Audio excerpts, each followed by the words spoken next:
BRS party పుట్టకముందే ఈ చట్టం వచ్చింది అంటే దాని అర్థమైంది అంతకంటే ఎప్పటి నుంచో ఉన్నవి ఇటువంటివి అని కదా.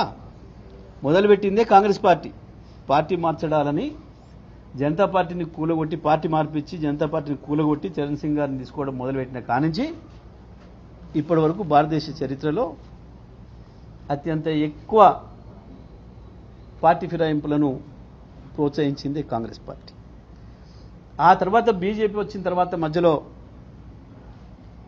ఎప్పుడైతే బీజేపీ గవర్నమెంట్ను కూల్చడానికి నిలబెట్టుకోవడానికి వాజ్పేయి ప్రయత్నం చేసినరో ఆ తర్వాత మళ్ళీ ఈ చట్టాన్ని తీసుకొచ్చింది కూడా కాంగ్రెస్ పార్టీ.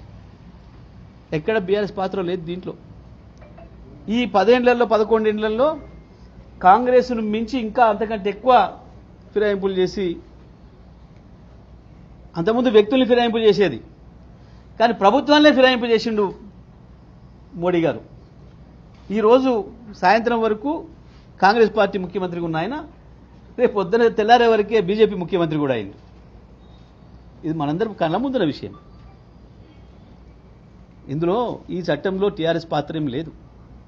ఈ చట్టం తెచ్చినప్పుడు ఈ 2 జాతీయ పార్టీలే పార్లమెంట్లో ప్రాతినిధ్యం ఉన్నాయి, కాంగ్రెస్ బీజేపీలు.